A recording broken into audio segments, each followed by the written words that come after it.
There's no other sport that can compare to fighting. Fighting is the pinnacle of competition. Fighting is legitimately a life lesson every single day you're on the mat. Every single day when you're sore, hurt, and you still gotta show up, you still have to do what you have to do.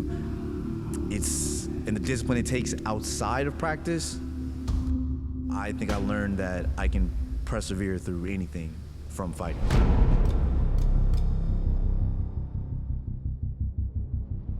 Yeah, we have to fight November 6th for Combat Night up in Jacksonville. They're a upcoming promotion in Florida, probably one of the best ones in Florida. I love how they're ran. I love who runs them. Mitchell is the owner of the promotion. I'm fighting Reggie Mack. He's a good guy, tough guy. He's a good fighter.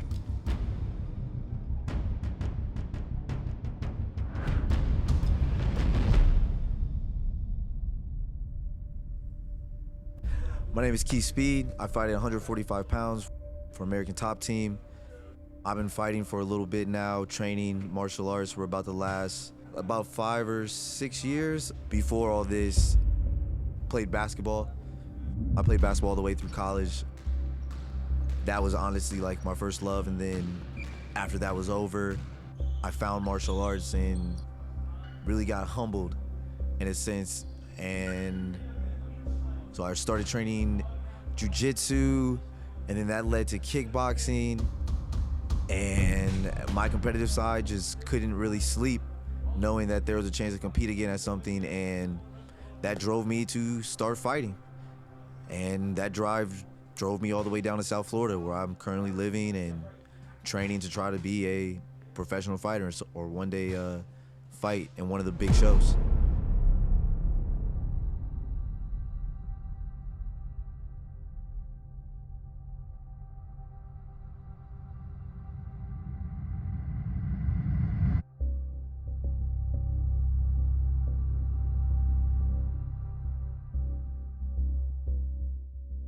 I am one of Keith's coaches and his lead cornerman. I am the head coach and owner of American Top Team Palm Beach Gardens. I lived in Thailand for a little while.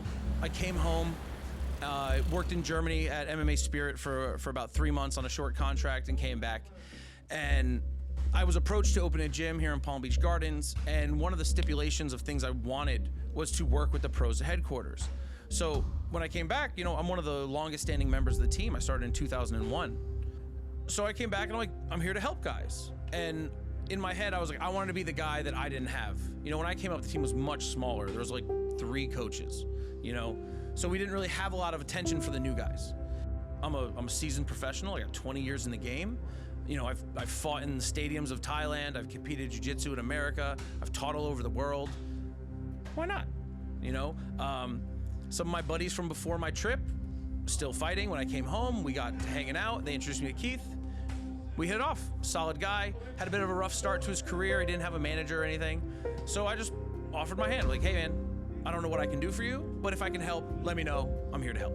So part of what I do as a cornerman or a coach in that setting is to prepare him mentally for what's gonna happen. When we're in the back, I put him through some breathing exercises. I try to get him to focus on seeing the fight before it happens.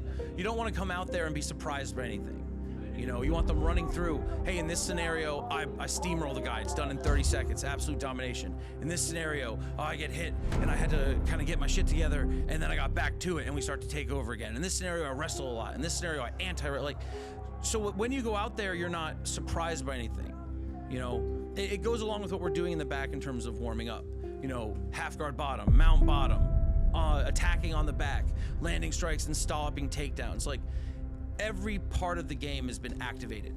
So, he's firing hot, his brain's running. So nothing should be surprising. Everything should be kept contained in a controlled environment, at least mentally, right? We're not taken by surprise. Getting him in a mode to fight, not everyone's a vicious savage. Some people are competitors, some people are athletes, some people are showmen. What we get out of Speed is a lot of showman and a lot of athlete, but he's not a mean man.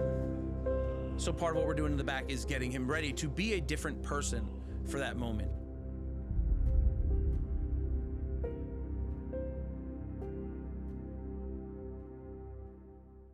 For the most part, camp, if you could have it the way you want it, would be 8 weeks long. During the 8 weeks, you kind of have like a process of, getting into camp, going hard, and then, slowing it down a little bit, start to really hone in on like, what you're going to do in the fight. I really believe a lot of it is a lot of mental preparation. I believe that is fighting. Yes, you have to go to your workouts. Yes, you have to do your diet, and your diet is, during the 8 weeks, it starts off cool. But then after 8 weeks of eating the same stuff over and over and over again, rice, chicken, fish, and you just want to go out and just order a burger, but you can't because you have to stick to your diet. When I mean that is a part of the mental side, and your brain is telling you like, nah, man, it's good. Your weight's good. Don't worry about it. Go eat. Nope, can't listen to that. You making all your workouts, all of them. Even though you're tired, you got to go to the next one. That's mental. Everybody thinks it's like, oh man, you're just physical. Like, no, I'm tired just like everybody else. Like how y'all feel after work, I feel after practice. And you're telling me I got to go do it again in a couple hours? Yeah. The last 2 weeks, I think, are the biggest time of camp. That's when you're the most strict on your diet. That's when you're really watching your body, exercise-wise, and just getting your body like to feel good. You went through the hard part for 6 weeks. Now it's really starting to get the machine feeling good, feeling ready for battle, and also the mind getting ready for the battle because the mind has to deal with the weight cut battle. That's the most darkest time for a fighter. There's no other time like the weight cut. Like, the fight's not as bad as the weight cut. That's the real fight. When you're sitting in that sauna, you haven't ate for 24 hours, you haven't drank anything, you're at your lowest of dehydration, and you're in that sauna because you want to be there, because you want to fight. Nobody else is making you. At any point in time, you can just be like, I'm done. Maybe blow off the fight completely. Maybe take a little pay cut out of your money, out of your check. But you're sitting in that sauna the entire time battling demons. Battling, hey man, get out. Hey man, get a sip of water. Hey man, you don't have to do this. Hey man, why are you doing this? Hey man, aren't you a little scared? Hey man, aren't you a little nervous? Are you sure you want to do this? Do you really want to be a fighter? This cut sucks. You don't have to do this. The only person making you do this is you. That experience, and that only lasts during the cut. As soon as you weigh in and you're able to drink and eat again, all that goes away. But you have to make it through that. You have to make it through that night of sitting there sucked out. That is the hard part. Honestly, the fight is stressful in the sense of like adrenaline, but the hard part is done throughout camp and before the fight. You should really just enjoy the fight. And that's where I'm finally getting to, is where I just enjoy what I do. I enjoy being in there. I enjoy the crowd. I enjoy the competition. I enjoy the lights. I enjoy all that. There was at one point it made you nervous. And now I'm at that point where it's kind of like, I enjoy it. I know I'm not gonna be able to do this forever.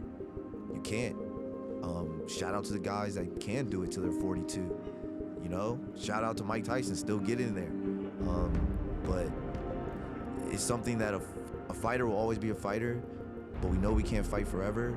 So it's like, at first you really start off stressful, but now I'm really just starting to enjoy the journey. And I wouldn't change it for anything.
Hey, yo, Jagger.